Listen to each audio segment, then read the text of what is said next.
Hello, and welcome back. I have a microphone now. Hopefully it'll sound better and it doesn't sound like I'm in a caravan being rained on. So I'm hoping this works, because if it doesn't, well, tough crackers, isn't it? I'll figure it out. But for today's video, for this week's video, I'm actually going to talk about books.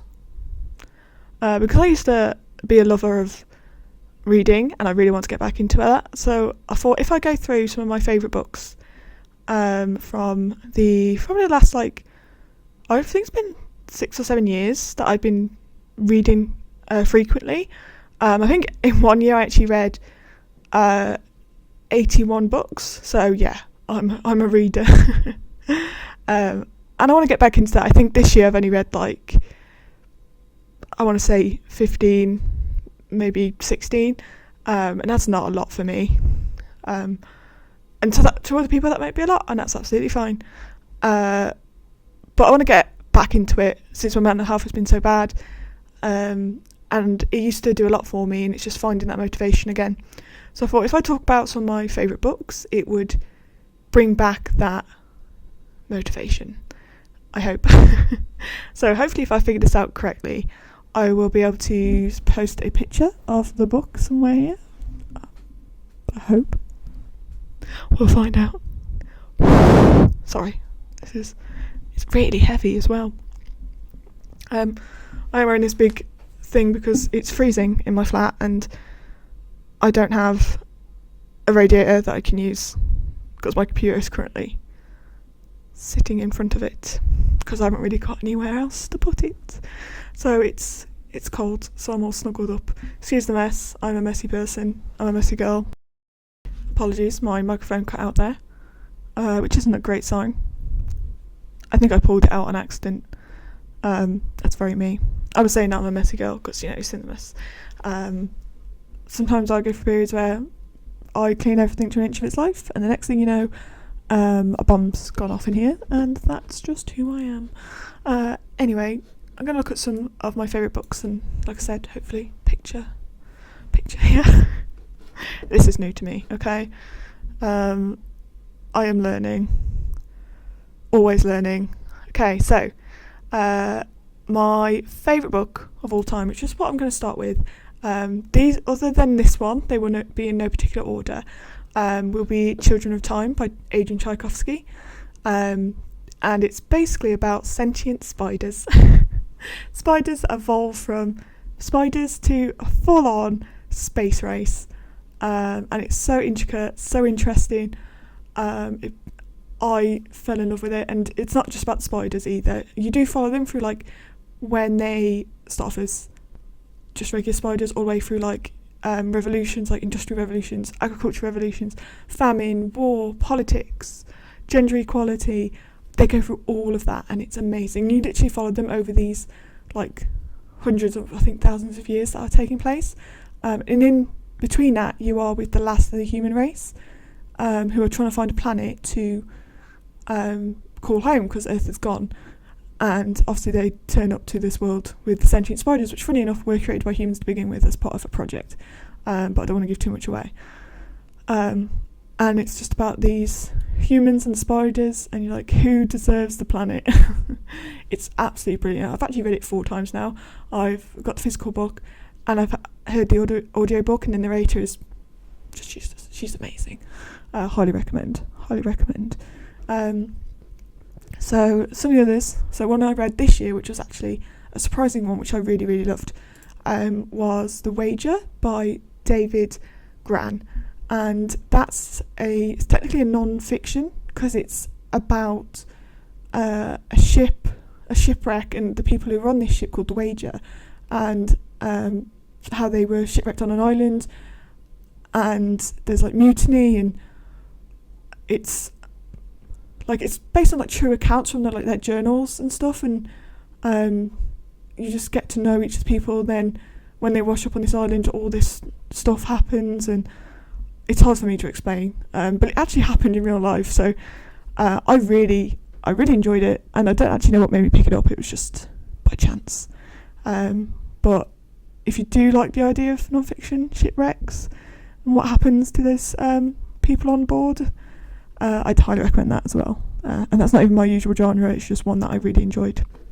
And that was something I read this year and actually finished not too long ago. So another one, so I'm just looking through my Goodreads, because I said it's been a while. What year are we in? 24. Let's go to my most read year. Oh, I've got some actually, yes. There's quite a few trilogies that I like. So when I first started reading back in like sort of 2018, I loved like YA fantasy. I still do, just not as much as I did. And one of my favourite trilogies was the Cruel Prince trilogy by Holly Black. And I'm sure if you're a YA fan, you've seen them. They are about two humans who end up in Elfhame, which is the world of Fae, and they get brought up there, and there's a prince called Carden who he's a bit of a bully along with his friends, and Jude, who's one of the main characters, she wants to be part of like a guard or something. She's trained to be something, but they're like, no, you can't because you're human, whatever. And it's very like enemies to lovers. There's a lot of twists and turns. I love the writing style. Every book just hit on point for me, and it ended really well, so I loved it. So if you like enemy to lover, fae, fantasy, women standing up for themselves, women, like hardcore main character, Jude, absolutely. I'm rubbish at doing these things, so I do apologise. Not my strong suit, that's for sure. But yeah, highly recommend the Cruel Prince trilogy. I have all three of those as well. The next one I would recommend would be the Ark of the Scythe trilogy by Neil Shusterman. I've read those like 2 or 3 times. They're about when death has been eradicated, then what? And it's there's this AI called the Thunderhead that controls everything, makes people happy, gives them like literally anything you want. There's no like currency or anything. You just get what you want, and your life's brilliant. And you never die. You just sort of stay the same age, or and you just you live for generations of whenever. But the only way to die is if these Reapers come, who are people who are dedicated to sort of, if you like, human population control. But it's about apprentices who do that and the morality of taking a life. And there's a bit of romance in there, but it's not a huge deal. But there's a lot of twists and turns, and the morality of taking a life and how you do it. It's a bit political. There's the AI is like my favourite part of the entire thing. I love AI. Love a good AI.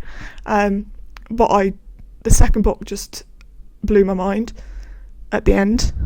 They were just so good. Highly recommend if you like that kind of thing. And then my other trilogy would be the Illuminae Files trilogy, which is told like a dossier, a report, and that's also got an AI in there called Aiden. As I said, love an AI. And it's about these people who are taken from an illegal mining planet and end up on this ship, and things go down, okay? The thing that got me is how it's written. Like I said, it's like files and interviews, and there's pictures, and you see the mind of like how Aiden the AI works, and it goes through that through the whole sort of 3 books of tying it all together and how it all interacts. As I said, I'm really poor at explaining things. Like, it's all in my head, it just doesn't come out my mouth the way I'd hope it would. Obviously, another one would be like the Harry Potter series, which I'm not sure everyone knows well, so there's no point in me explaining that. That'd be a bit pointless. I'm trying to think. I can see them here, staring at my bookshelf. There's the Empire of the Vampire by J. Kristoff. And that's something I read quite quickly, and it's just saying something because it's a chunky book. And I enjoyed that because I wanted to read something supernatural and vampire-y that wasn't like Twilight vampire, where it was like romance and glitter.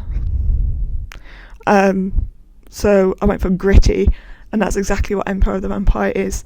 Also had illustrations inside, which was really nice. It's quite a big book though. It's very dark. It's kind of like Game of Thrones. Like, don't get too used to the characters, because can't guarantee they're all going to be there at the end. Or they will be. Who knows? But there's a second book, so I have got it. I just haven't read it yet. But I will. Some other books that I've been reading. I've been reading a lot of the Japanese, like, I don't explain, they've usually got cats on the covers, like Before the Coffee Gets Cold, The Ghost Cat, sort of like those sort of gentle stories I've been enjoying quite a bit. So I'll put some pictures here. I hope they're here, because this is really awkward if they're not here. But my Goodreads link will be in the description anyway. I do read quite a few books. There's not many that I hate. If I told you the books I'd hate, you'd probably hate me, so I'm not even gonna mention that. Lightning face. Oh god, that was the wrong.